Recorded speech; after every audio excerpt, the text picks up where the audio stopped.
On behalf of the faculty and staff at Tallahassee Community College, I would like to welcome you to our marker dedication ceremony today. This has been quite a long time in the coming, but we believe it's something that's very important and is part of our mission as a community college to involve not only the community, but to remember the history that this community college has in view of its geographic location. It's my privilege also to welcome some very special guests today. We have the mayor of the city of Tallahassee, Mayor Scott Maddox, with us. Mayor. We have the Commissioner County Commissioner John Paul Bailey. Where is John? There he is. Welcome. Is Catherine Harris here by any chance? Catherine? Is Catherine Clark here on Catherine's behalf? We want to thank the Secretary of State's office for her efforts and her help in helping us get the marker arranged and finding it and doing the printing and all the things that takes. I'd also like to recognize Linda Van Peck from the Daffodil Society. And I'd also like to recognize the Vice Chairman of the District Board of Trustees of Tallahassee Community College, Mr. Frank Messersmith. Frank? The other people we will recognize shortly. Our speaker today is Robert Milligan. Now, most of you in Tallahassee know him as the Comptroller or the Money Man, but for those in the military, he is General Milligan. He is a 3-star general with a degree from the United States Naval Academy, 39 years of distinguished service in the United States Marine Corps. Today, he is dressed in his military Marine. What happened to the blues, General? It's a little cold. General Milligan has served the state of Florida as Comptroller and the United States of America with distinction. It is our privilege to have him as our guest speaker. General Milligan. Thank you, Dr. Weatherall, and it really is a special privilege for me to be able to spend some time with you this morning.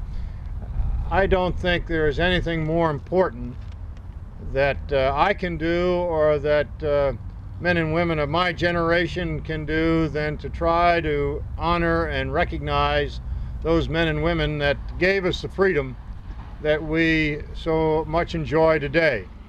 And even as we are in another war, even as we are asking young men and women to again go into battle to maintain the freedoms that we cherish and owe so much thanks to the men and women that served back during World War II, it is important to remember why we are free and remember and cherish the memories of the men and women that made that possible.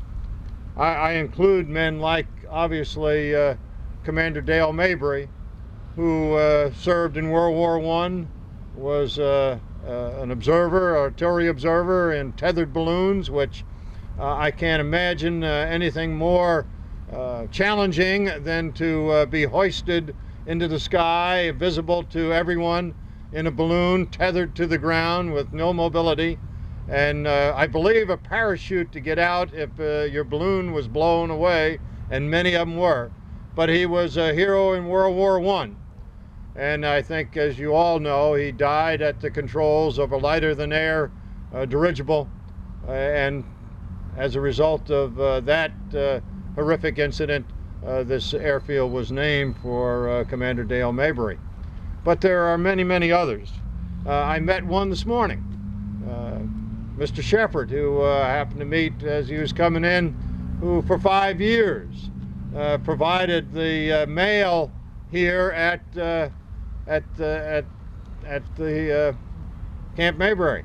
He was the guy that kept the morale up, that kept the money coming from home, the goodies coming from home, and sending the money home.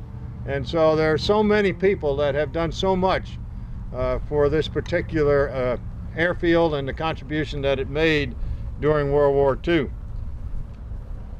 There were obviously about 10,000 fighter pilots that were trained here and supported by a couple of thousand of men and women to make that training possible. Men like Lieutenant Colonel Benjamin Davis, who was the commander of the 99th Fighter Squadron, which were heroes in support of the bombers that were trying to destroy the Palestine airfields during World War II, and this particular squadron provided cover for them, and obviously better known as the Tuskegee Airmen, the first black tactical fighter squadron. Pilots of the 73rd Fighter Squadron, they were assigned to a Marine air group in Midway, after the Battle of Midway, MAG Group 22. That particular air group had been beat up pretty badly in the Battle of Midway, and the pilots from this airfield, as part of Squadron 73, reinforced that Marine squadron. So there's a close affinity, even with the Marine Corps, of the pilots that came out of this Army Air Corps training site, and restored, in fact, MAG 22 to combat readiness. The 310th Fighter Squadron, named on the 15th of May here at Mabry Air Field, fought in Southwest Pacific in June 1944, and fought in Korea, and is still on active duty today as a squadron in the United States Air Force, and today is considered the most combat capable squadron in the United States Air Force, and had its roots here in Tallahassee at Mabry Air Field. One of the more distinguished individuals was Earl Barnes, who was here in June of 1942 and commander of the 53rd Pursuit Group at the field. Distinguished himself in combat in World War II in the Pacific, and then again in Korea, and retired as a lieutenant general in the United States Air Force. So if you look at the men and the women that served here during World War II, and the contributions they made to that glorious victory in the 1940s, and gave us the freedoms that we enjoy today, I think it is absolutely mandatory that we remember those men and women, and I am proud to be part of that dedication in memory of all that they have done, so that we can sit here today and enjoy the freedoms that we enjoy. At the same time that we make this dedication today, though, I want you to be thinking about the men and women that we are asking to go into harm's way as I speak, to maintain that freedom. And freedom is not cheap. It does take lives, it does take energy, it does take money. And we all have to be prepared to make the sacrifice to ensure that we maintain the freedoms that were given to us by the men and women in World War II, and need to be sustained by the men and women today. God bless you all, and thank you for being here, and thank you for your service. Thank you for being such wonderful citizens in this country, and thank you for having me and giving me the opportunity to make a few comments. Semper Fidelis.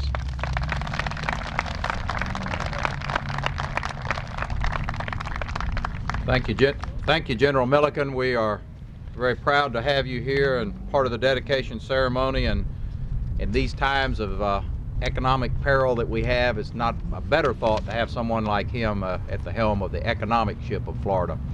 We have three individuals who are going to make brief presentations to you about their time here at the field.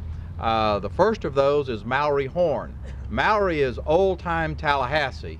He has a distinguished legal career in the city of Tallahassee in Leon County.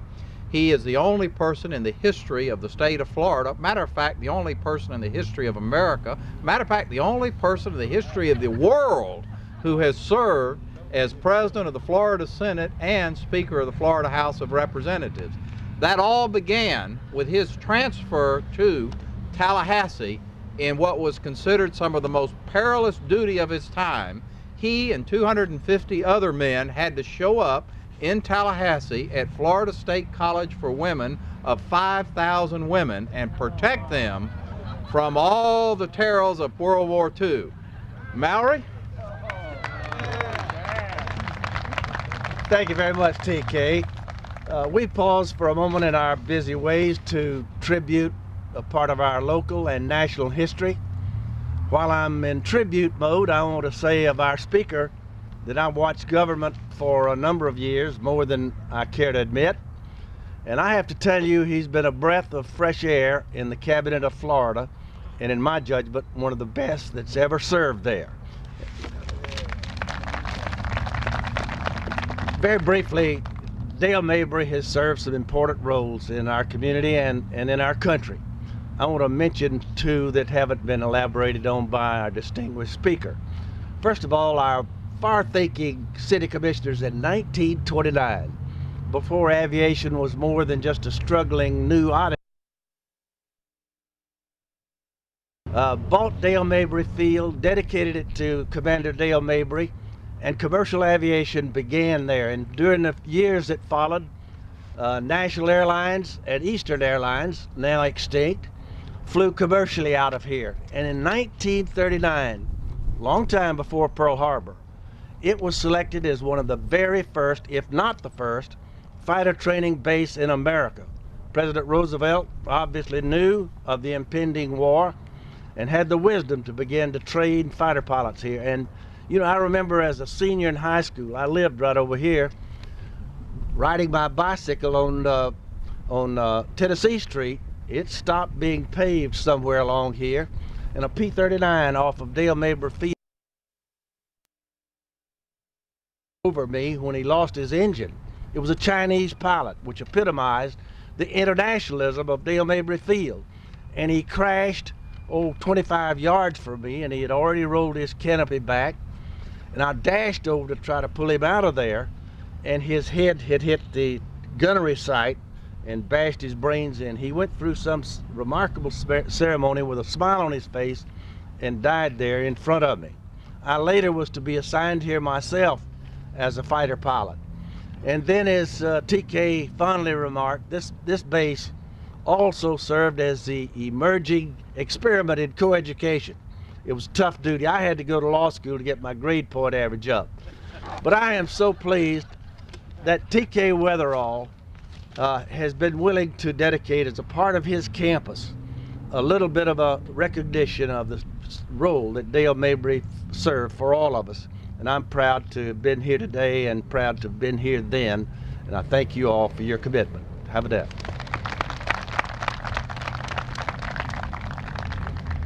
Behind every event, there's a catalyst. The catalyst for this event, quite frankly, was Nick Fallier. Nick is a friend from a long time ago. He began his career actually out here constructing the base and the runways. This little piece of asphalt you see here is probably the last remaining piece of runway of what was the airfield. Nick then went on and served as a second lieutenant in the United States Army Air Corps, training here at this field. He retired from the Air Force in 1961. Nick kept coming out to the college saying, you've got to do something, you've got to do something, you've got to do something. He hounded Marjorie Turnbull and myself till it was unmerciful, and we said, okay, Nick, we're going to do something. And then when we told him what we were doing and got the Secretary of State and all involved, he was very grateful and said, you know, I have to speak. And we reminded Nick that the war lasted 4 years. The speech is only 5 minutes. So it's without further ado, I give Nick his 5 minutes.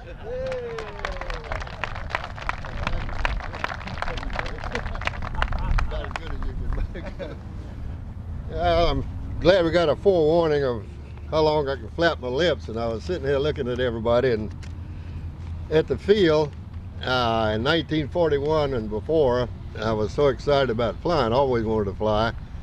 And whether you can believe it or not, there was a little old dirt strip right along here that I learned to fly in a 50 horsepower Cub.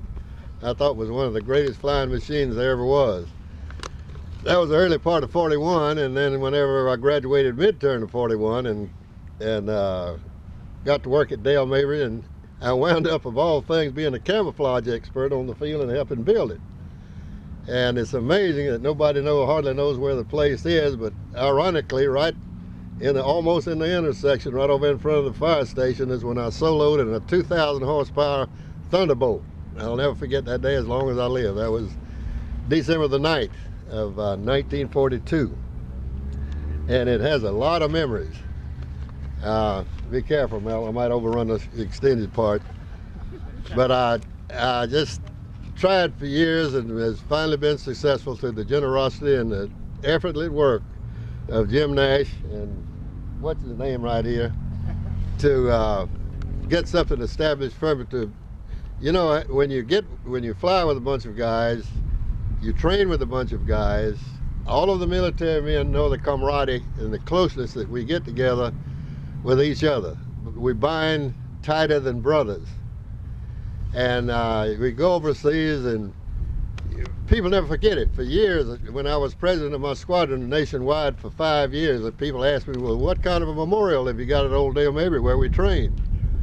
And much to my embarrassment, I said, we don't have any. Why? You're the capital city. You're the fourth largest state in the Union. You don't have a memorial at Dale Mabry Field where so many pilots train?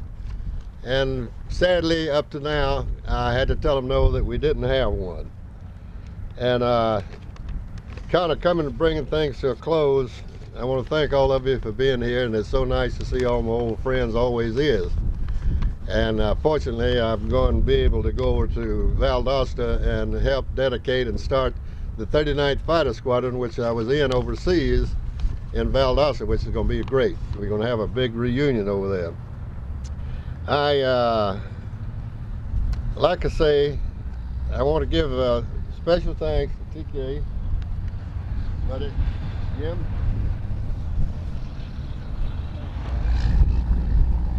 Just to let them know the depth of a feeling and the number of men that I was with on this field that went overseas with me, that died here and died overseas. Finally, we got a remembrance for those guys that I feel as close to today as I did then. And I thank you from the bottom of my heart for all of you attending. Thank you.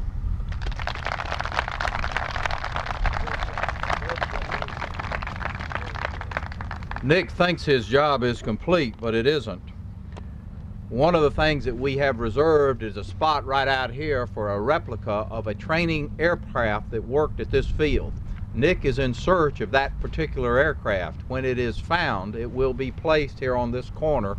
When we talk about, you know, the field, we all automatically seem to talk about the military, but there were a number of civilians that worked out here.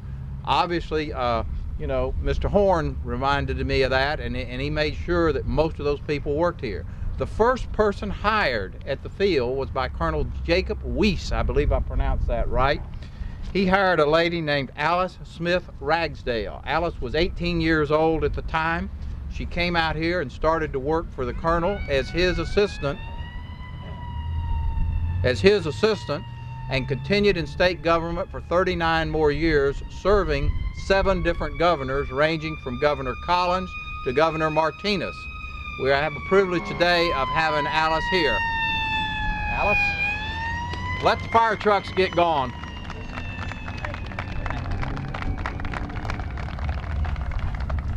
Good morning, everyone. I've had very challenging jobs before my retirement in 1988, just by the Lord placing me in the right place at the right time. The first one being secretary to the commanding officer of Dale Mabry Field. I had 2 years of shorthand typing and bookkeeping in high school, and had worked in the principal's office for the last months of school under the National Youth Program, which I think paid me $17 a month. In June of 1940, I graduated at the age of 17 and had planned to come to FSU.